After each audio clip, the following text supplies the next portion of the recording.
नमस्ते दोस्तों, मैं प्रवीण कुमार स्मार्ट योगा चैनल में आप सबका स्वागत करता हूं।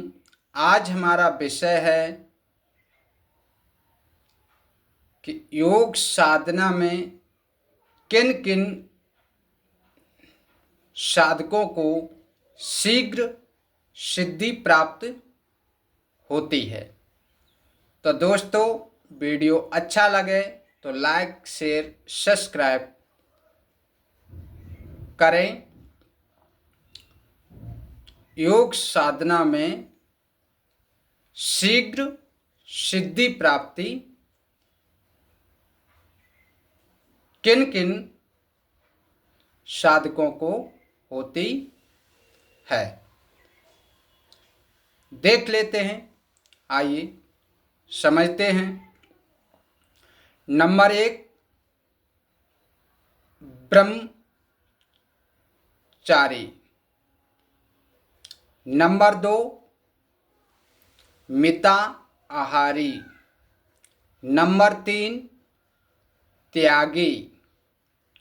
और नंबर 4, योग परायण। तो दोस्तों, ये 4 ऐसे साधक हैं जो इनको आप अपने जीवन में अपनाएंगे तो आपको योग साधना में शीघ्र सफलता प्राप्त हो सकती है। तो आइए हम ब्रह्मचर्य को देख लेते हैं। ब्रह्मचर्य का मतलब होता है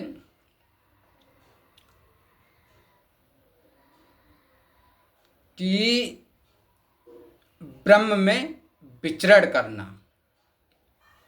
अब ब्रह्म में विचरण आप कैसे कर सकते हैं?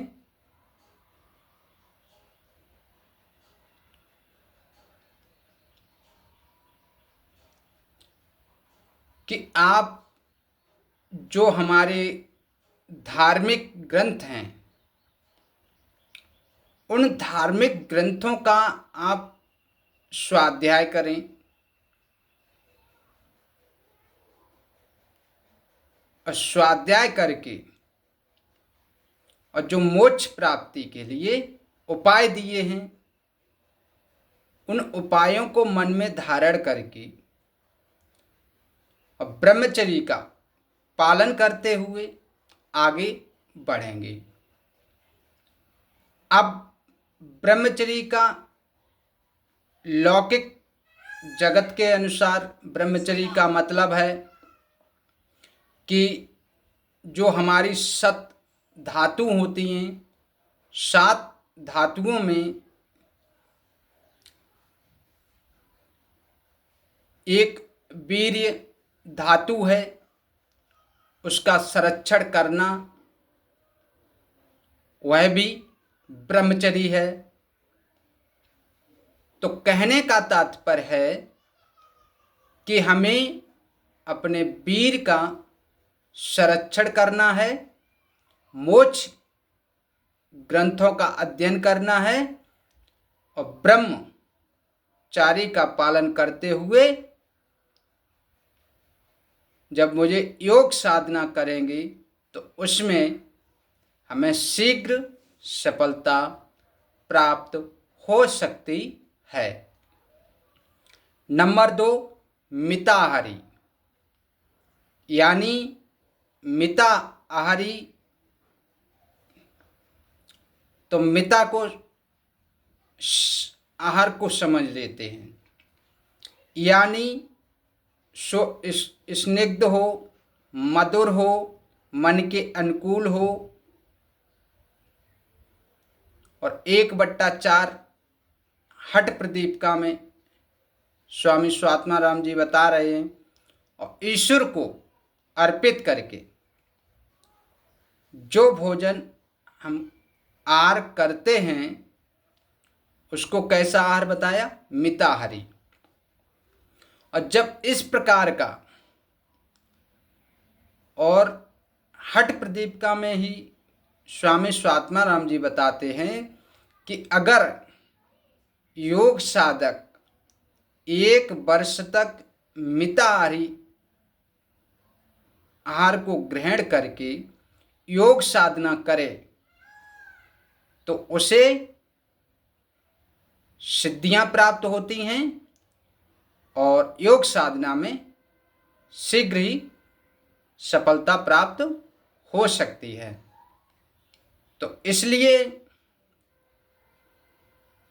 ये हठ प्रदीपिका में स्वामी स्वात्माराम जी ने जो 4 ब्रह्मचारी, मिताहारी, त्यागी और योग परायण जो साधक हैं, इनको शीघ्र योग साधना में सफलता प्राप्त हो सकती है अगर आप इनका पालन करते हैं तो। अब आते हैं तीसरा नंबर, त्यागी। अब कहते हैं कि त्याग का मतलब है जो हमारे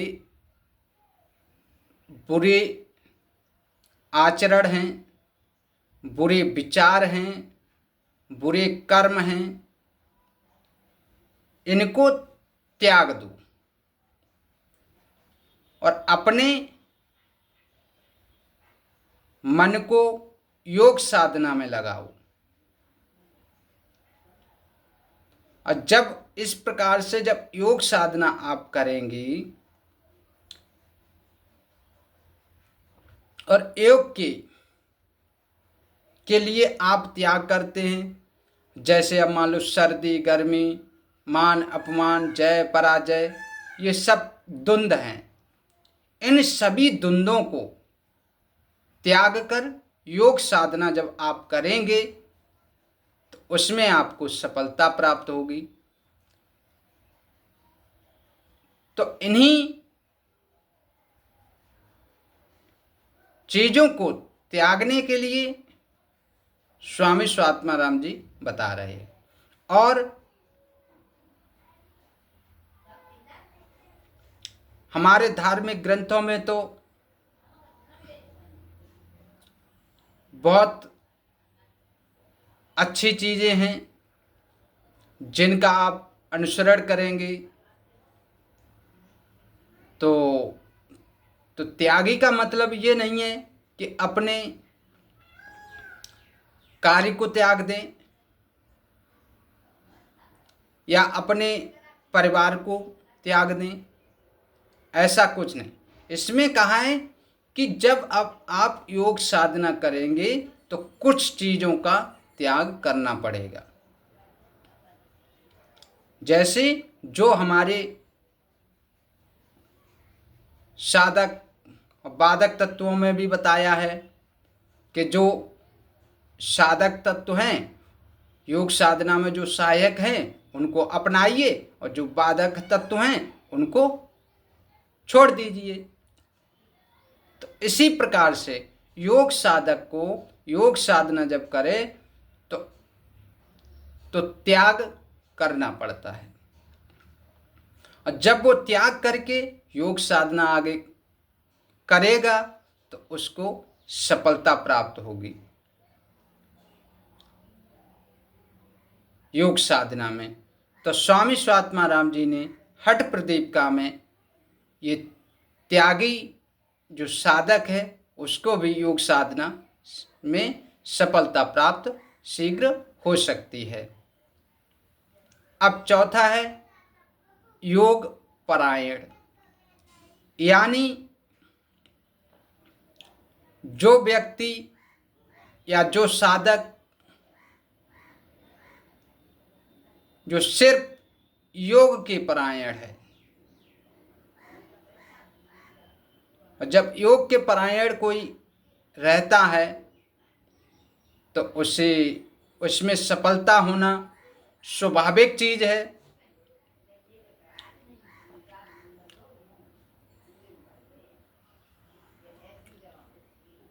अब जैसे उदाहरण के लिए हमारी हठ प्रदीपिका में स्वामी स्वात्माराम जी ने 4 चतुरंग अंग की बात की है। पहला अंग था आसन, दूसरा कुंभक, तीसरा मुद्रा और चौथा नादानुसंधान। तो जो योग साधक होगा वो आसन भी करेगा, कुंभक भी करेगा, मुद्रा बंद भी करेगा और नादानुसंधान भी। इन सभी का अगर वो पालन करता है तो उसे स्वयं ही राजयोग की प्राप्ति हो सकती है, क्योंकि हठ प्रदीपिका का उद्देश्य ही है मुख्य कि राजयोग की प्राप्ति, यानी हठ योग की प्राप्ति, हठ योग से राजयोग की प्राप्ति और राजयोग से हठ योग की प्राप्ति। यानी अंतिम बात कही जाए तो समाधि। तो ये हमारे हठ योग के उद्देश्य। अब उद्देश्य के अनुसार देखा जाए तो यहाँ पर स्वामी स्वात्माराम जी कहते हैं कि योग परायण, यानी योग परायण यानी योग के ऊपर अपना विशेषकर ध्यान देता है, योग साधना करता है, योग में बताए हुए नियमों को अपनाता है और जो योग में बताए हुए नियम को छोड़ने के लिए जो स्वामी स्वात्माराम जी बताए उनको छोड़ता है। तो कहने का तात्पर्य है ये सब जब व्यक्ति या योग साधक योग परायण होकर आगे बढ़ता है तो उसे योग साधना में सफलता प्राप्त होती है। और इसी प्रकार से स्वामी स्वात्माराम जी ने जो 4 साधक बताए हैं, ब्रह्मचरी, मिता आहारी, त्यागी और योग परायण, इन साधकों को हठ प्रदीपिका के अनुसार शीघ्र ही योग साधना में सफलता प्राप्त हो सकती है। तो दोस्तों, तो आगे फिर किसी वीडियो विषय को लेकर आपके सामने उपस्थित होंगे।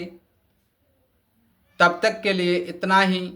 तो वीडियो अच्छा लगे तो लाइक, शेयर, सब्सक्राइब अवश्य करें। Thank you.